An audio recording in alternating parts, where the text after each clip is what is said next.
Okay, this is Rejected Knowledge.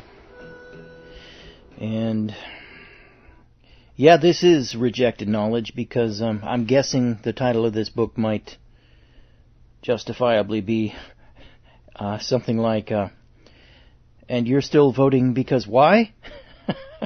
I don't know. We'll see if I'm right. But anyway, this is part 2 of The History of Tammany Hall by Gustavus Myers.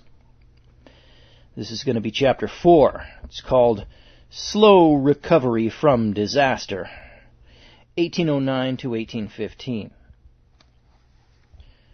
The Tammany men fared badly for a time.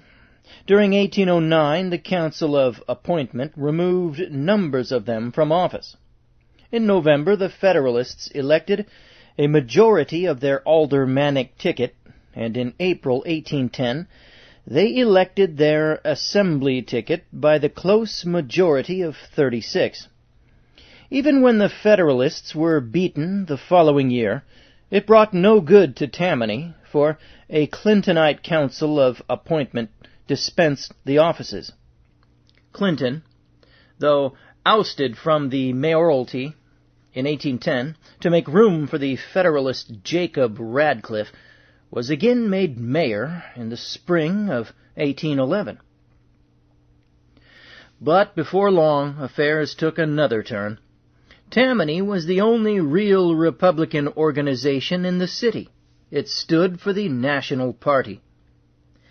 As men were inclined to vote more for party success than for particular local nominees, Tammany's candidates were certain to be swept in at some time on the strength of party adherence.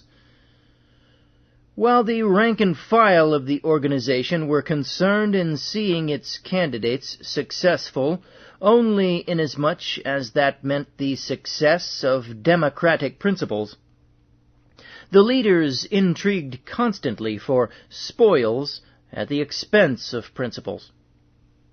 But whatever their conduct might be, they were sure of success when the next wave of Republican feeling carried the party to victory. DeWitt Clinton's following was largely personal. Drawing, it was estimated, from $10,000 to $20,000 a year in salary and fees as mayor, he lived in high style and distributed bounty liberally among his supporters. His income aroused the wonder of his contemporaries. The President of the United States received $25,000 annually. The Mayor of Philadelphia, $2,000.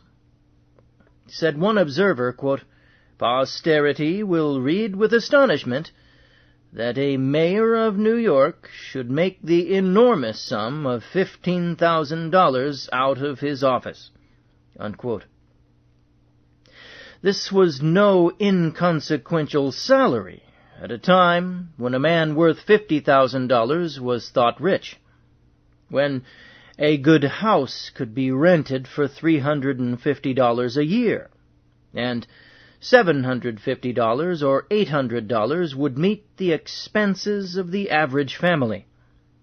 Many of those whom Clinton helped pick a quarrel with him later, in order to have a pretext for the repudiation of their debts, and joined Tammany. That sentence doesn't sound right. Many of those whom Clinton helped pick a quarrel with him later, in order to have a pretext for the repudiation of their debts, and joined Tammany. Sorry, folks, if that's garbled syntax. That is how it reads. Tammany had the party machine, but Clinton had a powerful hold on the lower classes, especially the Irish. As United States Senator, he had been foremost in having the naturalization period reduced from 14 to 5 years, and he made himself popular with them in other ways. He himself was of Irish descent. the Irish were bitter opponents of Tammany Hall. Boy, this ties in with what Samuel Morse was warning about, and others, in the 1800s. And the reason for the bombardment, the besieging of Roman Catholic immigrants into the United States in the 1800s, and now in the 1900s and 2000s. It's not the Irish anymore, it's the Mexicans. But it's all the same. It's coming from all the same source. For extremely similar reasons. Continuing. The prejudice against allowing quote-unquote adopted citizens to mingle in politics was deep, and Tammany claimed to be a thoroughly native body.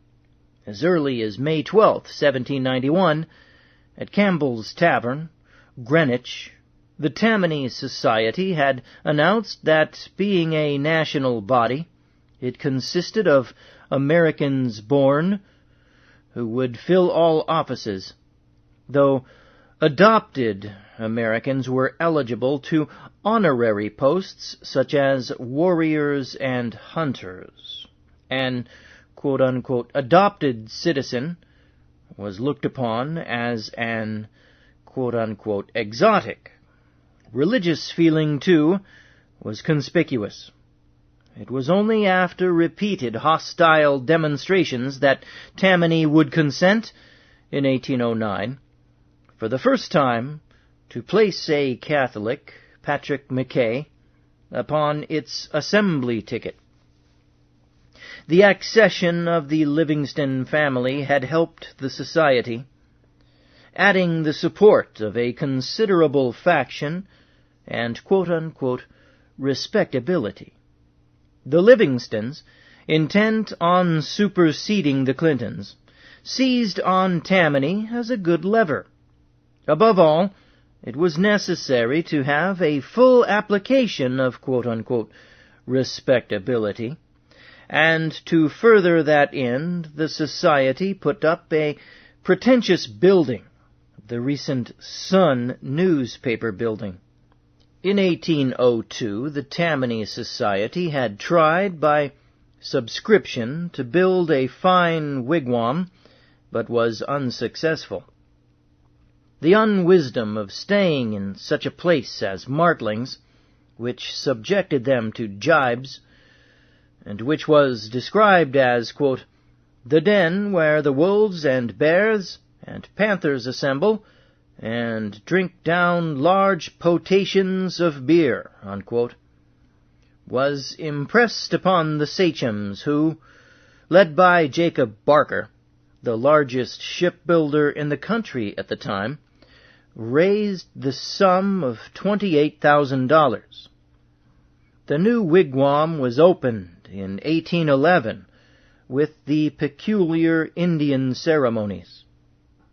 Sachem Abraham M. Valentine, the same man who, for malfeasance, was afterward, on May 26, 1830, removed from the office of police magistrate, was the Grand Marshal of the day. From 1811 the Tammany or Martling men came, under the general term of the Tammany Hall Party, or Tammany Hall. The General Committee was called technically the Democratic-Republican General Committee. The Tammany Society, with its 1,100 members, now more than ever appeared distinct from the Tammany Hall political body. Though the General Committee was supplied with the use of rooms and the hall in the building, it met on different nights from the society, and to all appearances acted independently of it. But the society, in fact, was and continued to be the secret ruler of the political organization. Its sachems were chosen yearly from the most influential of the local Tammany political leaders.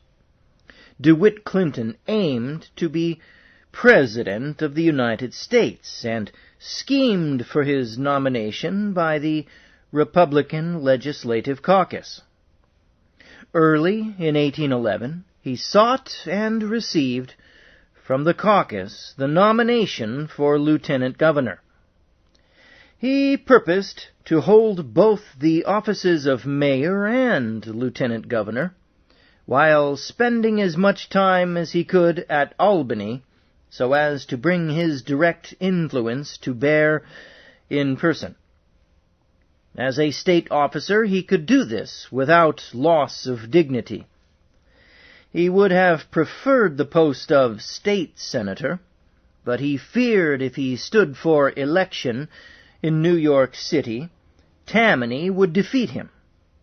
The chiefs, regarding his nomination as treachery toward Madison, immediately held a meeting and issued a notice that they ceased to consider him a member of the Republican Party, that he was not only opposing Madison, but was bent on establishing a pernicious family aristocracy.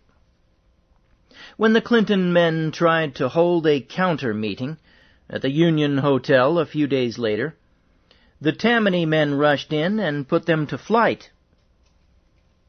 Tammany was so anxious to defeat Clinton that it supported the Federalist candidate for lieutenant governor, defeating the aggressive mayor. But Clinton obtained the caucus nomination for president. His partisans voted the Federalist Assembly ticket in 1812, rather than aid the Republican ticket of Tammany Hall. Assisted by the Federalists, Clinton received the electoral vote of New York State, but was overwhelmed by Madison. His course seemed precisely that which Tammany had charged him, treason to the party to which he professed to belong. In a short time, the wigwam succeeded in influencing nearly all the Republicans in New York City against him. One other event helped to bring back strength and prestige to Tammany Hall. This was the War of 1812, which Tammany called for and supported. On February 26th, 4 months before war was declared, the Tammany Society passed resolutions recommending immediate war with Great Britain unless she should repeal her, quote, orders in council, unquote.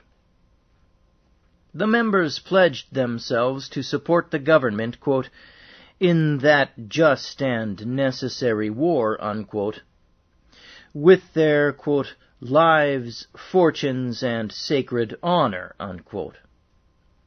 The conservative element execrated Tammany, but the supporters of the war came to look upon it more favorably, and about 1,000 persons, some of whom had been members before but had ceased attendance, applied for membership. Throughout the conflict, Tammany Hall was the resort of the war party. At the news of each victory, the flag was hoisted to the breeze, and a celebration followed. The successful military and naval men were banqueted there, while hundreds of candles illumined every window in the building. On August 8, 1814, 1,150 members of the society marched to build defenses in Brooklyn. But this was not done until public pressure forced it, for by August 15th, at least 20 other societies, civil and trades, had volunteered, and Tammany had to make good its pretensions. The leaders prospered by Madison's favor. From one contract alone, Matthew L. Davis reaped $80,000, and Nathan Sanford was credited with making his office of United States District Attorney at New York yield as high as 80,000 a year. The lesser political workers were rewarded proportionately. Having a direct and considerable interest in the success of Madison's administration, they were indefatigable partisans. Some of the Tammany leaders proved their devotion to their country's cause by doing service in the quartermaster's department. Among these were the two Swartwouts, John and Robert, who became generals, and Romaine, who became a colonel. This war had the effect of causing the society to abandon its custom of marching in Indian garb. In 1813, the Indians in the Northwest, incited by British agents, went on the warpath, torturing and scalping, devastating settlements and killing defenseless men, women, and children. Their very name became repulsive to the whites. The society seemed to be callous to this feeling, and began preparations for its annual parades in the usual Indian costumes, with painted faces, wearing bearskins, and carrying papooses. The Federalists declared that these exhibitions, at all times ridiculous and absurd, would be little short of criminal after the cruelties which were being committed by the Tammany men of the wilderness. These attacks affected the Tammany Society so much that a majority of the members, consisting mainly of the politicians and young men, held a secret meeting and abolished all imitations of the Indians, in dress and manners, as well as in name, and resolved that the officers should thereafter bear plain English titles. Mooney opposed the change. He would not listen to having those picturesque and native ceremonies which he himself had ordained wiped out. He resigned as Grand Sachem, and many of the sachems went with him. On May 1st, 1813, Benjamin Romaine was elected Grand Sachem, and other quote-unquote reformers were chosen as sachems.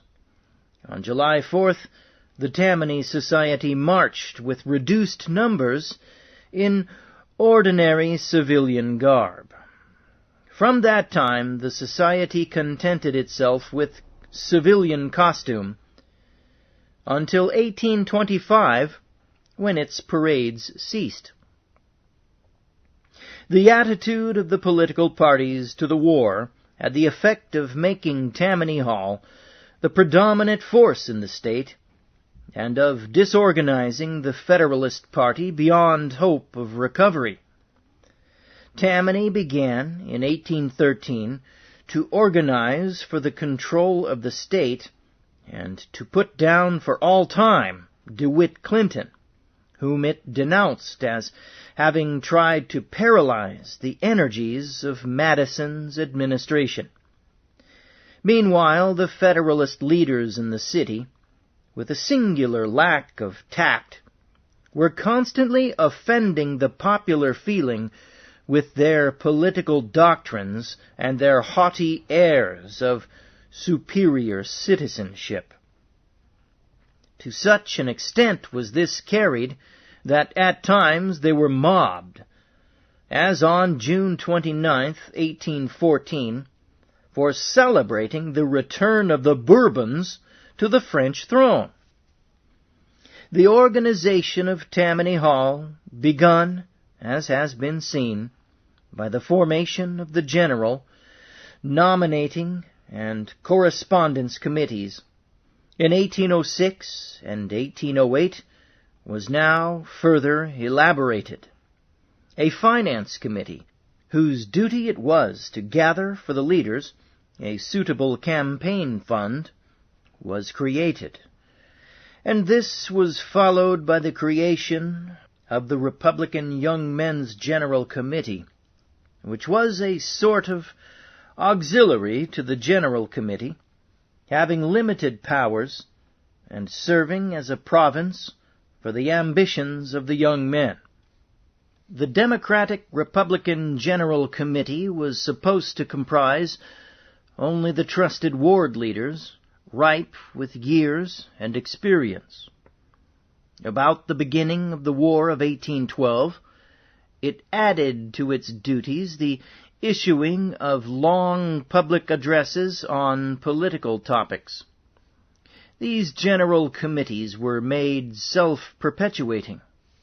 At the close of every year, they would issue a notice to the voters when and where to meet for the election of their successors. No sooner did the committee of 1 year step out than the newly elected committee instantly took its place. There were also ward and vigilance committees, which were expected to bring every Tammany Republican voter to the polls, to see that no Federalist intimidation was attempted, and to campaign for the party. The Tammany Hall organization was in a superb state by the year 1814, and in active operation ceaselessly. The Federalists, on the contrary, were scarcely organized, and the Clintonites had declined to a mere faction. The Tammany leaders, moreover, were shrewd and conciliating. About 40 Federalists, disgusted, they said, with their party's opposition to the war, joined the Tammany Society. They were led by Julian C. Verplanck, who severely assailed Clinton, much to the wigwam's delight.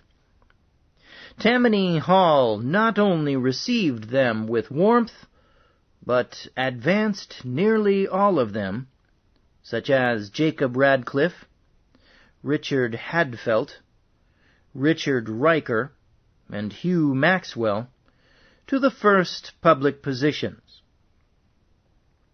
This was about the beginning of that policy, never since abandoned, by which Tammany Hall has frequently broken up opposing parties or factions. The winning over of leaders from the other side, and conferring upon them rewards in the form of profitable public office or contracts, has been one of the most notable methods of Tammany's diplomacy. Chapter 5. Tammany in Absolute Control, 1815 to 1817. By 1815, Tammany Hall obtained control of the state, and in 1816 completely regained that of the city. The Common Council and its dependent offices since 1809 had been more or less under Federalist rule, and from the beginning of the century the city had had a succession of Clintonite officeholders in those posts controlled by the Council of Appointment.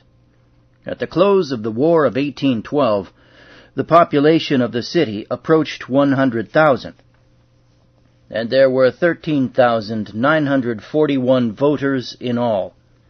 The total expenses of the municipality reached a little over $1 million. The city had but one public school, which was maintained by public subscription. Water was supplied chiefly by the Manhattan Company by means of bored wooden logs laid underground from the reservoir in Chambers Street. No fire department was dreamed of, and every blaze had the city at its mercy. The streets were uncleaned, only 2 or 3 thoroughfares were fit for the passage of carriages, though until 1834 the law required the inhabitants to clean the streets in front of their houses. Many of those elaborate departments which we now associate with political control were then either in an embryo state or not thought of. The aldermen were not overburdened with public anxieties. No salary was attached to the office, yet nonetheless it was sought industriously. In early days it was regarded as a post of honor and filled as such, but with the beginning of the century it was made a means of profit. The professional politician of the type of today was rare.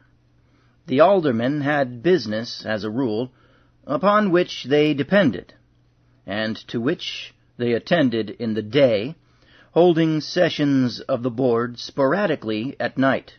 The only exception to this routine was when the alderman performed some judicial office. Under the law, as soon as an alderman entered office, he became a judge of some of the most important courts, being obliged to preside with the mayor at the trial of criminals. This system entailed upon the aldermen the trial of offenses against laws, many of which they themselves made, and it had an increasingly pernicious influence upon politics. Otherwise, the sole legal perquisites and compensation of the aldermen consisted in their power and custom of making appropriations, including those for elaborate public dinners for themselves. It was commonly known that they awarded contracts for city necessaries either to themselves or to their relatives. The backward state of the city, its filthy and neglected condition, and the chaotic state of public improvements and expenditures excited little public discussion. The common councils were composed of men of inferior mind. It is told of one of them that, hearing that the King of France had taken umbrage, he ran home post-haste to get his atlas and find out the location of that particular spot.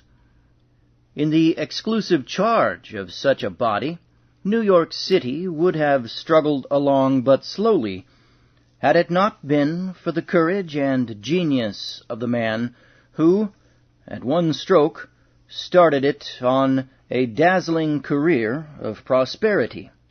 This was DeWitt Clinton. No sooner did a Republican Council of Appointment step into office, early in 1815, than Tammany Hall pressed for the removal of Clinton as mayor, and announced that John Ferguson, the grand sachem of the society, would have to be appointed in his place. The council, at the head of which was Governor Tompkins, wavered and delayed, Tompkins not caring to offend the friends of Clinton by the latter's summary removal. At this the entire Tammany representation, which had gone to Albany for the purpose, grew furious and threatened that not only would they nominate no ticket the next spring, but would see that none of their friends should accept office under the council, did it fail to remove Clinton. The action implied the turning out of the Council of Appointment at the next election. Yielding to these menaces, the council removed Clinton. Then, by a compromise, Ferguson was made mayor until the national government should appoint him naval officer, when Jacob Radcliffe, mayor 1810 to 1811, was to succeed him, an arrangement which was carried out. The wigwam was overjoyed at having struck down Clinton, and now expected many years of supremacy. From youth, Clinton's sole occupation had been politics. He had spent his yearly salaries, and he was deeply in debt. His political aspirations seemed doomed. Stripped, as he appeared, of a party, or even a fraction of one, the sachems felt sure of his retirement to private life forever. In this belief they were as much animated by personal as by political enmity. Clinton had sneered at or ridiculed nearly all of them, and he spoke of them habitually in withering terms. Besides, to enlarge their power in the city, they needed the mayor's office. The mayor had the right to appoint a deputy mayor from among the aldermen, the deputy mayor acting with full power in his absence. The mayor could convene the common council, and he appointed and licensed marshals, porters, carriers, cartmen, carmen, criers, scullers, and scavengers, and removed them at pleasure.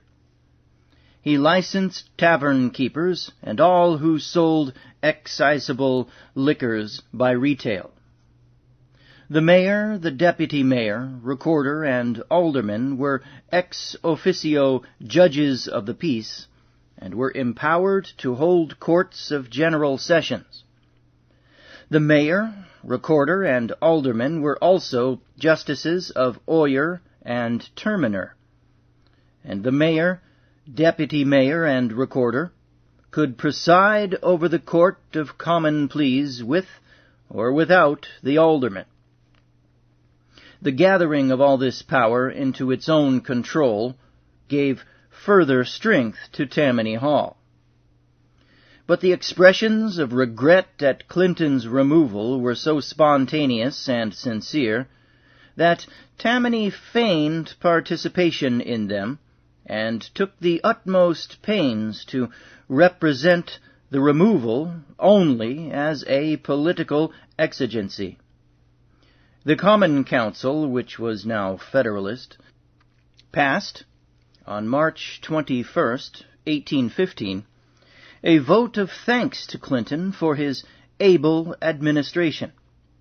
Curiously, the very wigwam men who had made it their business to undertake the tedious travel over bad roads to Albany to effect his removal, Alderman Smith, George Buckmaster, Mann, and Burtis,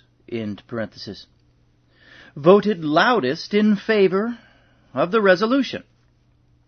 Out of office, Clinton found time to agitate for the building of a navigable canal between the great western lakes and the tide waters of the Hudson. The idea of this enterprise was not original with him. It had been suggested over 30 years before, but it was he who carried it forward to success. The bigotry and animus with which it was assailed were amazing. Tammany Hall frequently passed resolutions denouncing the project as impracticable and chimerical, declaring that the canal would make a ditch fit to bury its author in. At Albany, the Tammany representatives greeted the project with a burst of mockery and placed obstacle after obstacle in its path. In the intervals of warring upon Clinton, Tammany was adroitly seizing every post of vantage in the city. The Burr men ruled its councils and directed the policy and nominations of the Republican, or, as it was getting to be more generally known, the Democratic-Republican Party. 3 men in particular were foremost as leaders: George Buckmaster, a boat builder; Roger Strong and Benjamin Prince, a druggist and physician. Tunis Wortman, one of the energetic leaders in 1807 to 1810, was now not quite so conspicuous. What the wigwam lacked to make its rule in the city complete was a majority in the Common Council. The committees of the council not only had the exclusive power of expenditures, but they invariably refused on acceptable accounting. The Federalists, though vanishing as a party owing to their attitude in the recent war, still managed, through local dissensions among the Republicans, to retain control of the Common Council. The Federalists, therefore, held the key to the purse.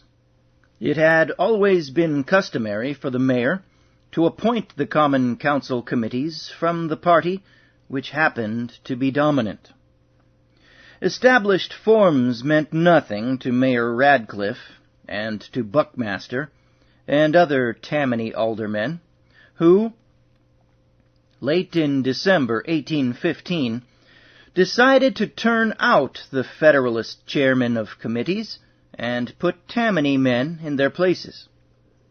Radcliffe imprudently printed a handbill of officers he intended appointing, copies of which he sent to his partisans. A copy fell into a Federalist's hands. At the next meeting, before the mayor could get a chance to act, the Federalist majority altered the rules so as to vest in future the appointment of all committees in a majority of the board. The sachems were so enraged at Radcliffe's bungling that they declared they would have him removed from office. About a year afterward, they carried out their threat. In 1816, Tammany elected not only its Congress and Assembly ticket, but a Common Council by over 1,000 majority out of 9,000 votes. This victory was the result of the wily policy of further disrupting the Federalist Party by nominating its most popular men. Walter Bowen, a late Federalist, an enemy of Clinton, and a man of standing in the community, was one of those nominated by Tammany Hall for state senator, and the support of the wealthy was solicited by the selection of men of their own class, such as Colonel Rutgers, said to be the richest man in the state. So that's where Rutgers University got its name, huh? Most of Tammany's early members, certainly the leaders, were now rich and had stepped into the upper middle class. But their wealth could not quite secure them admittance to that stiff aristocracy above them, which demanded something more of a passport than the possession of money. Another body of members were the small tradesmen and the like, to whom denunciations of the aristocracy were extremely palatable.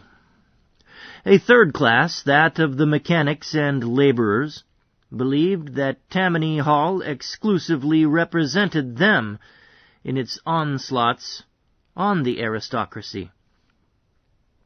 From the demands of these various interests arose the singular sight of Tammany Hall winning the support of the rich by systematically catering to them, of the middle class, which it reflected, and of the poor, in whose interests it claimed to work. The spirit of the Tammany Society was well illustrated in its odd address on public affairs in 1817, wherein it lamented the spread of the foreign game of billiards among the aristocratic youth, and the prevalence of vice among the lower classes.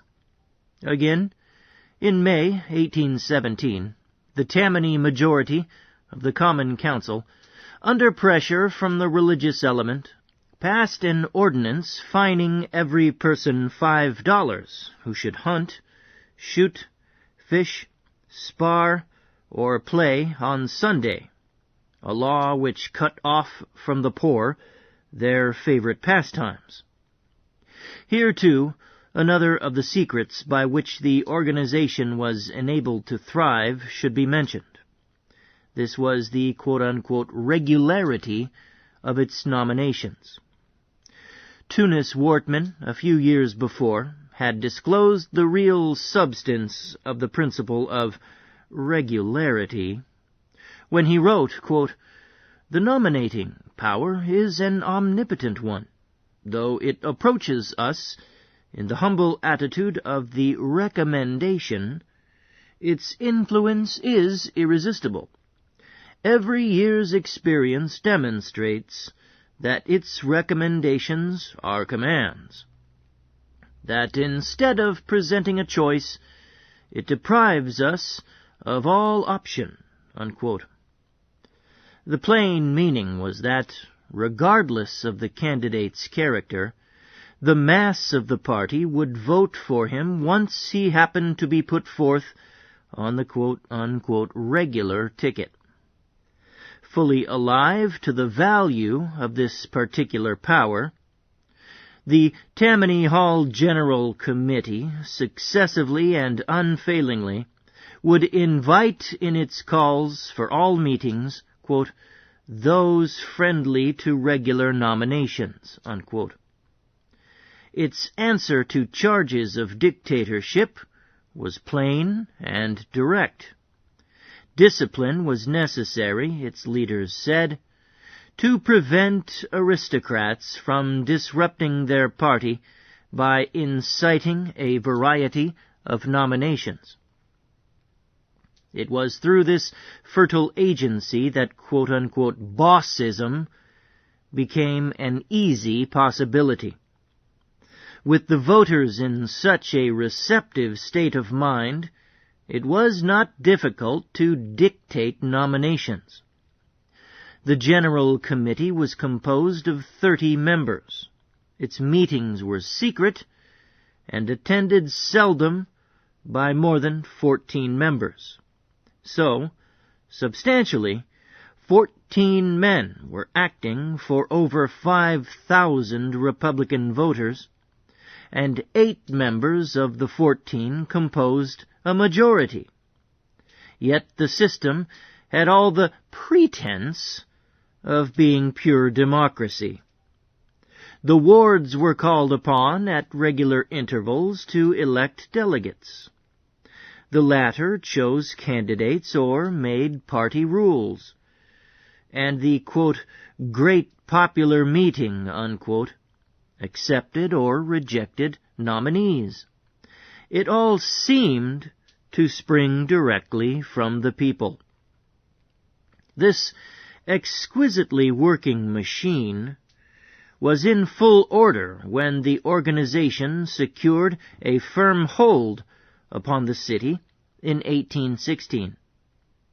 The newly elected Common Council removed every Federalist possible and put a staunch Tammany man in his place. The Federalist captains of police and the heads and subordinates of many departments whose appointments and removal were vested in the Common Council were all ejected. This frequent practice of changes in the police force, solely because of political considerations, had a demoralizing effect upon the welfare of the city. Both parties were as responsible for this state of affairs as they were for the increase in the city's debt. To provide revenue, the aldermen repeatedly caused to be sold ground owned by the municipality in the heart of the city. This was one of their clumsy or fraudulent methods of concealing the squandering of city funds on what no one knew. They were not ignorant that with the growth of the city, the value of the land would increase vastly. It was perhaps for this very reason they sold it, for it was generally themselves or the Tammany leaders who were the buyers. One sale was of land fronting Bowling Green, among the purchasers being John Swartwout, Jacob Barker, and John Sharp. A hint as to the fraudulent ways in which the Tammany leaders became rich is furnished by a report made to the Common Council respecting land in Hamilton Square, bought from the city by Jacob Barker, John S. Hunn, and others. The report stated that repeated applications for the payment of principal and interest had been made without effect. By 1817, the Federalists in New York City were crushed, quite beyond hope of resurrection as a winning party. The only remaining fear was Clinton, whose political death the organization celebrated prematurely. Public opinion was one factor Tammany had not conquered. This inclined more and more daily to the support of Clinton. Notwithstanding all the opposition which narrow-mindedness and hatred could invent, Clinton's grand project of the Erie Canal became popular. Distinctively so throughout the state, then so greatly agricultural. On April 15, 1817, the bill pledging the state to the building of the canal became a law, the Tammany delegation and all their friends voting against it. Governor Tompkins becoming vice president, a special election to fill the gubernatorial vacancy became necessary. A new and powerful junction of Clinton's old friends and the disunited Federalists joined in nominating him to succeed Tompkins. This was bitter news to Tammany, which made heroic efforts to defeat him, nominating as its candidate Peter B. Porter, and sending tickets with his name into every county in the state. Inopportunely for the wigwam, the resentment of the Irish broke out against it at this time. Tammany's long-continued refusal to give the Irish proper representation among its nominations, either in the society or for public office, irritated them greatly. On February 7th, a writer in a newspaper over the signature quote-unquote Connell averred in an open letter to Matthew L. Davis that on the evening of February 3rd, the Tammany Society had considered a resolution for the adoption of a new constitution, the object of which was to exclude foreigners entirely from holding office in the society. This may not have been strictly true, but the anti-foreign feeling in the organization was unquestionably strong. The Irish had sought some time before to have the organization nominate for Congress Thomas Addis Emmet, an Irish orator and patriot, and an ardent friend of Clinton, as Tammany Hall, since 1802, had not only invariably excommunicated all Clintonites, but had broken up such Clinton meetings as were held. This demand was refused without discussion. The Irish grew to regard Tammany Hall as the home of bigotry. The wigwam, in turn, was resolved not to alienate the prejudiced native support by recognizing foreigners. Furthermore, the Irish were held to be Clintonites trying to get into Tammany Hall and control it. The long smoldering enmity burst out on the night of April 24th, 1817, when the General Committee was in session. 200 Irishmen, assembled at Dooley's Long Room, marched in rank to the wigwam and broke into the meeting room. The intention of their leaders was to impress upon the committee the wisdom of nominating Emmet for Congress, as well as other Irish Catholics on the Tammany ticket in future. But the more fiery spirits at once started a fight. Eyes were blackened, noses and heads battered freely. The invaders broke the furniture, using it for weapons and shattering it maliciously, tore down the fixtures and shivered the windows. Reinforcements arriving, the intruders were driven out, but not before nearly all present had been bruised and beaten. Clinton received an overwhelming majority for governor, Porter obtaining a ridiculously small vote in both New York City and the rest of the state. Thus, in the feud between Tammany Hall and DeWitt Clinton, the latter, lacking a political machine and basing his contest solely on a political idea, that of internal improvements, emerged triumphant. Chapter 6. Clinton maintains his supremacy, 1817 to 1820. With Governor Clinton at the head of the Council of Appointment, Tammany men expected the force of his vengeance. They were not disappointed. He removed many of them for no other reason than that they belonged to the organization. Hoping to make terms with him, the Wigwam assemblymen, early in 1818, presented to the Council of Appointment a petition praying for the removal of Mayor Radcliffe and the appointment in his place of William Paulding, Jr. The paper read, quote, "Radcliffe is an unfit person, not fit to fill that honorable and respectful office," unquote. Clinton smiled at this ambidexterity.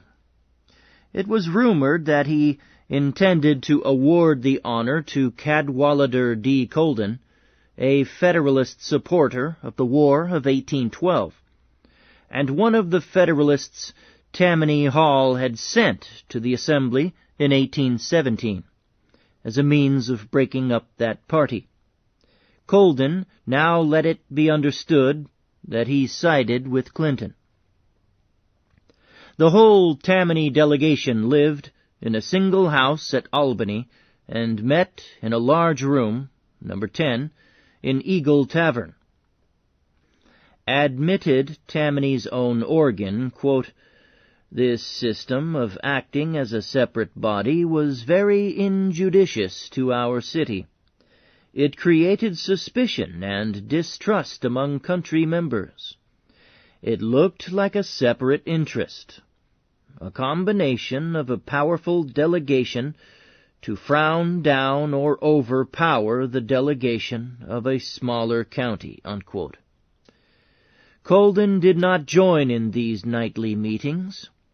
One day he was coaxed in to take a glass of wine.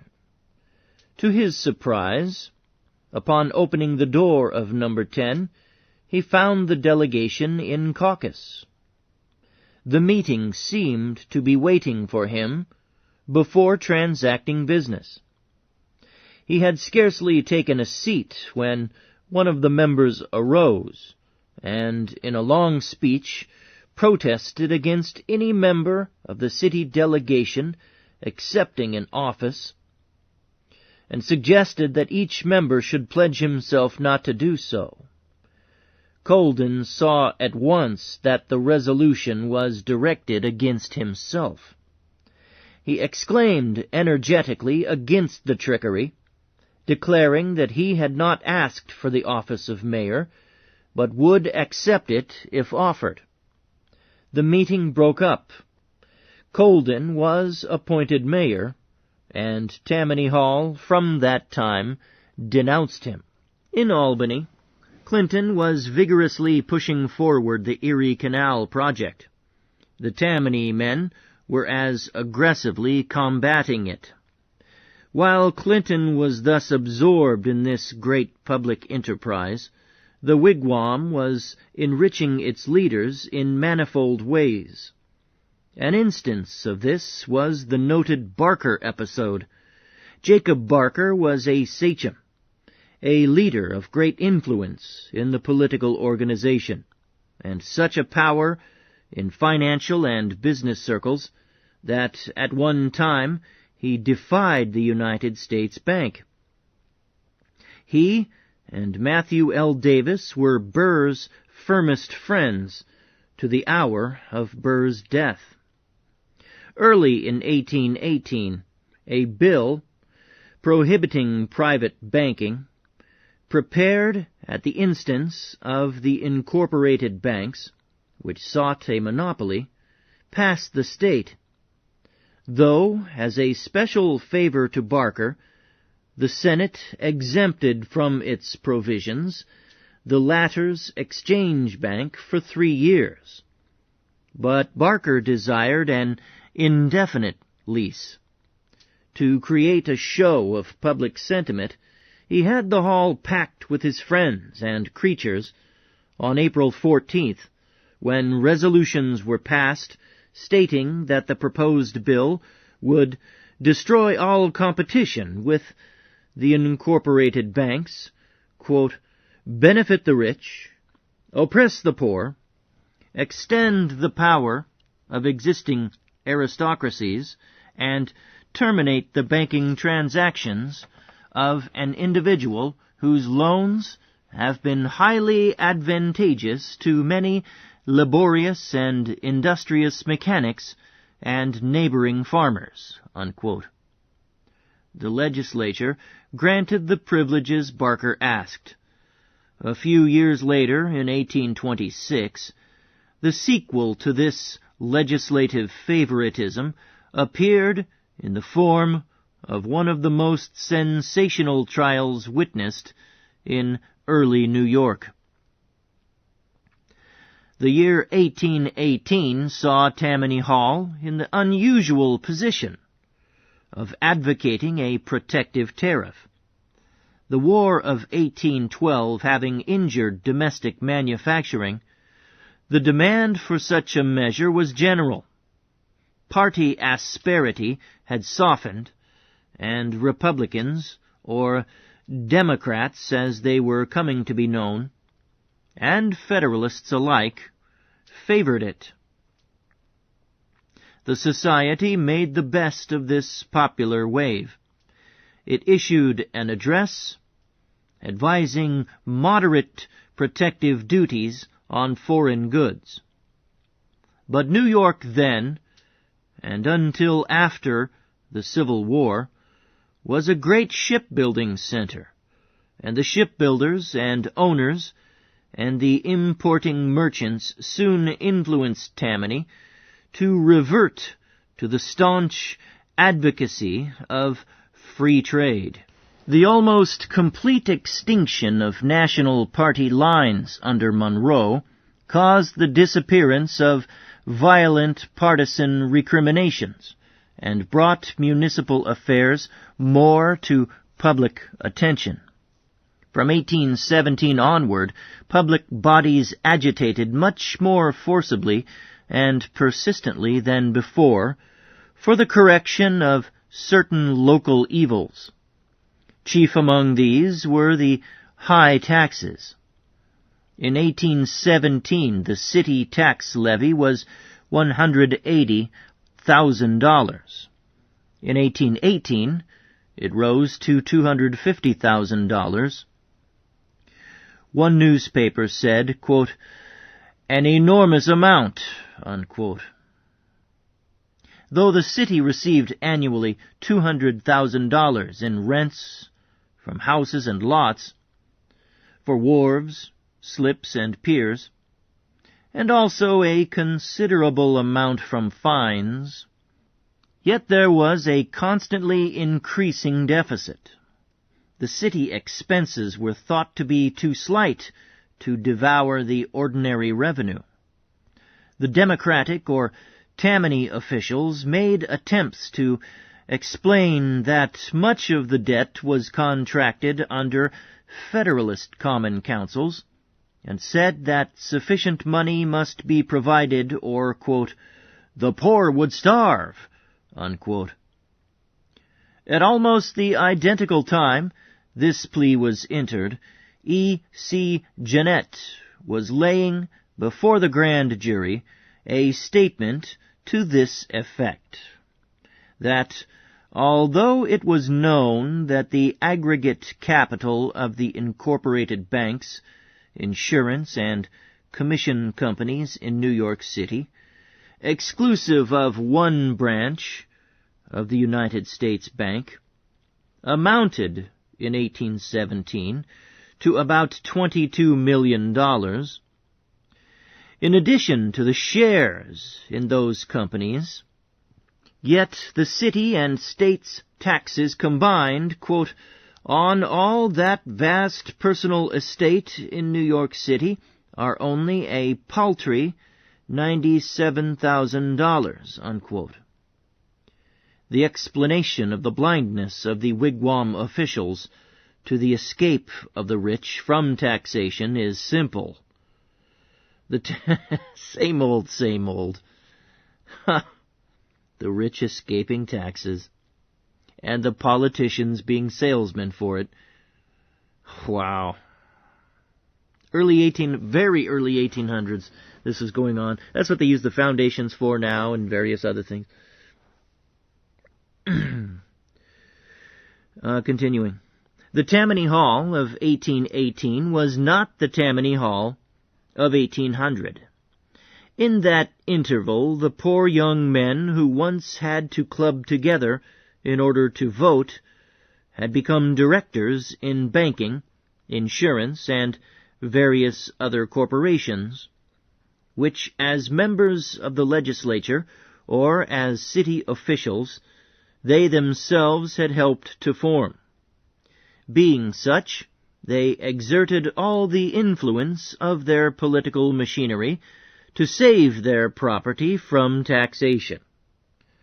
From about 1805 to 1837, Tammany Hall was ruled directly by about one-third, you guessed it, bankers, one-third merchants, and the remaining third politicians of various pursuits. The masses formed, there's one-third bankers, one-third merchants, one-third politicians. There's your scumbags in that order. Right there, there's your line of power. There's your hierarchy. Bankers, merchants, and politicians. The masses formed, except at rare times, the easily wielded body. The leaders safeguarded their own interests at every point. However, they might profess at election times an abhorrence of the aristocracy. Certainly, sure, election time, they're going to do that. And the grand jury, being of them, ignored Jeanette's complaint. A new series of revelations concerning the conduct of Tammany chieftains was made public during 1817 and 1818. Ruggles Hubbard, guy's name is Ruggles? You gotta be kidding me. That's gotta be aristocracy, Ruggles. Ruggles Hubbard, a one-time sachem, and at the time sheriff of the county, absconded from the city August 15th, 1817, leaving a gap in the treasury. John L. Broome, another sachem, was shortly after removed from the office of city clerk by the Council of Appointment for having neglected to take the necessary securities from Hubbard. John P. Half, a one-time grand sachem and long a power in the organization, was removed by President Monroe on November 14th, 1818, from the office of Surveyor of the Port for corruption and general unfitness. But the most sensational of these exposures was that concerning the swindling of the medical science lottery, by which Naphtali Judah and others profited handsomely.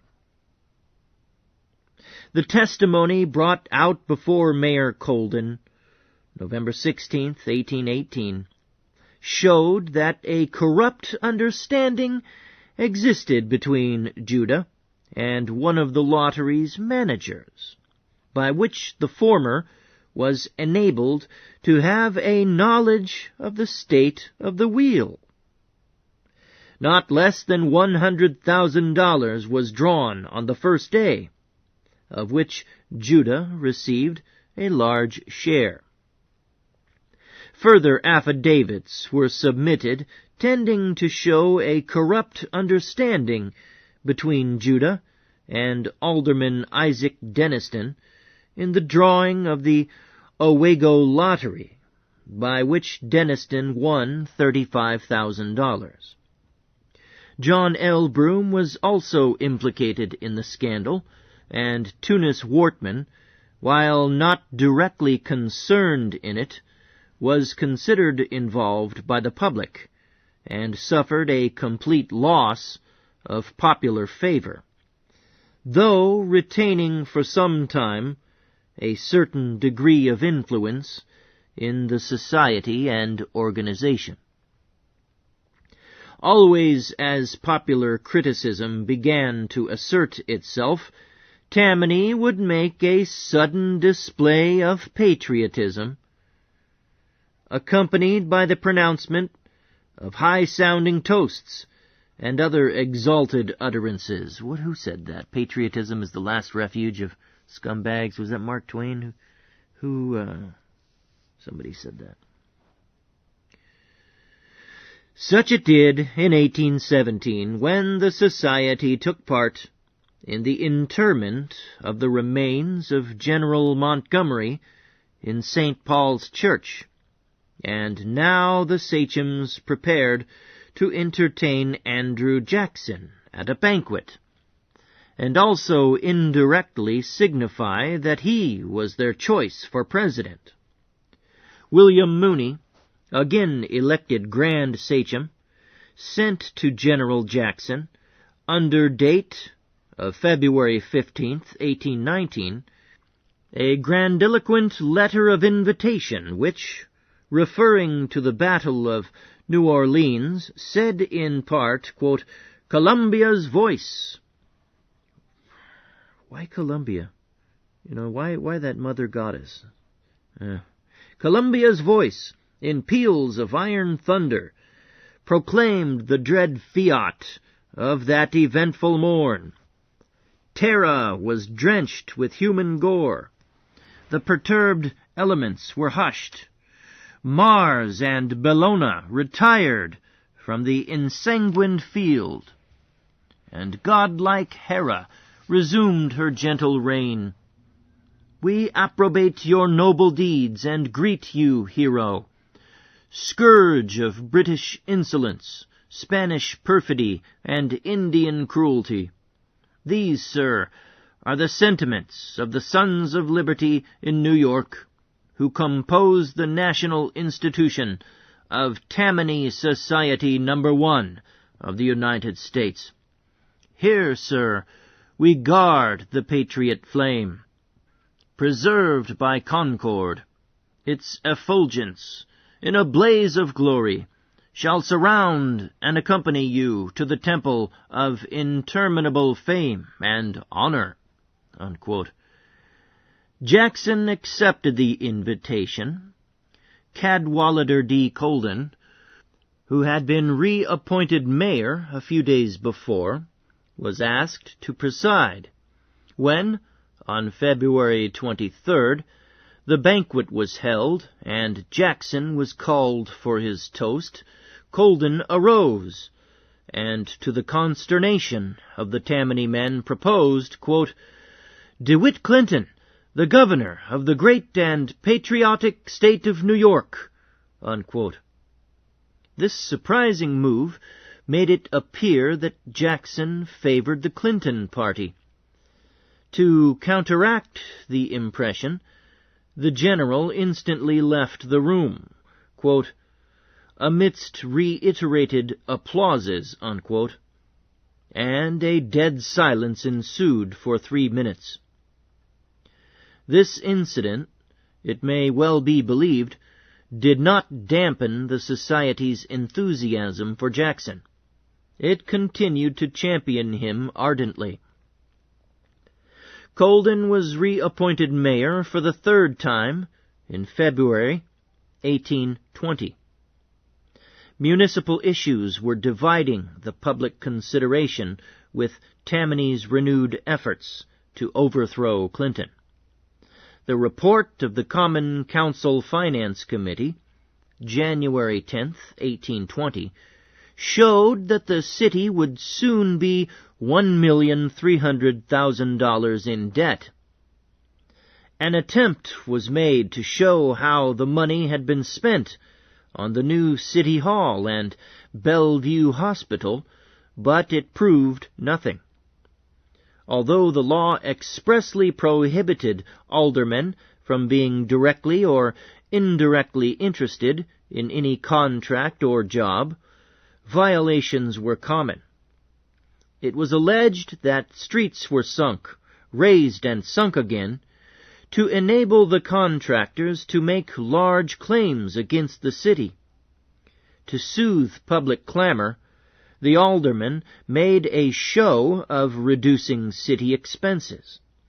The salary of Colden, he being a Clintonite, was reduced $2,500, and the pay of various other city officers was cut down. The salaries of the wigwam men were not interfered with. The wholesome criticism of municipal affairs was soon obscured again by the reviving tumult of the contest between Tammany and Clinton.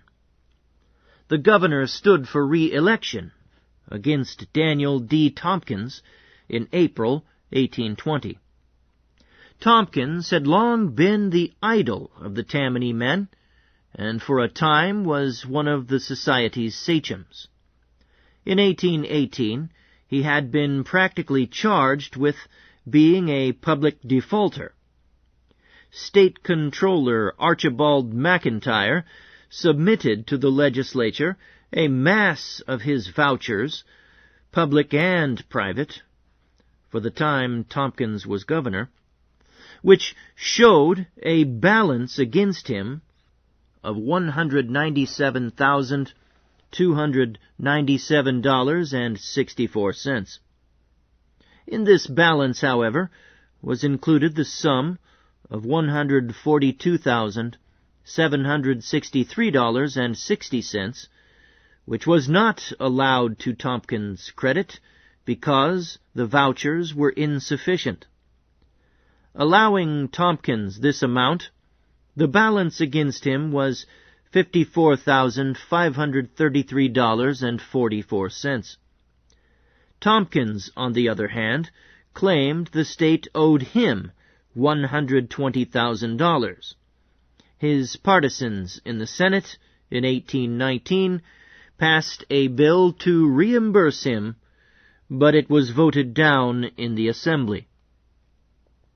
The statements of both sides during the campaign of 1820 were filled with epithets and strings of accusations. Tammany contrasted Clinton's alleged going over to the British with Tompkins' patriotism in the War of 1812. Party lines were broken down, and Federalists and Tammany men acted together, as they had done the year before, in 1819, when their legislative ticket won over the Clintonites by 2,500 majority. The Clintonites were tauntingly invited to visit the wigwam because in that, quote, stronghold of democracy would be found no Swiss federalism, no British partisans, no opponents of the late war, no bribers or bribed for bank charters, no trimming politicians, no lobby members, and no legislative brokers, unquote. In Tammany Hall they would see a body of independent yeomen, of steady and unerring Republicans, and men who rallied around their country in the hour of danger. While Clinton's adherents in New York City on Election Day were inactive, his opponents, ever on the lookout, carried the city by 675 majority. The popularity of the Erie Canal, however, which was fast nearing completion, carried the rest of the state for Clinton. Quote, "Heads up, tails down," unquote, shouted the exuberant, successful Clintonites some days after, pointing to the disappointed, discomfited Bucktails. For Tammany had been so sure of Tompkins' election that it had procured, at considerable expense, a painting of him, which was to be exhibited in the hall when the news of his election should arrive. By way of consolation, the sachems drank to this toast at their anniversary on May 12th. Quote, "DeWitt Clinton, our lean governor, may he never get fat while he wears two faces under one hat," unquote. Sounds kind of like the pro wrestling WWF stuff that goes on now between the two political parties. All a show. Okay, folks, this has been part 2 of the history of Tammany Hall by Gustavus Myers. This has been, and still is, rejected knowledge.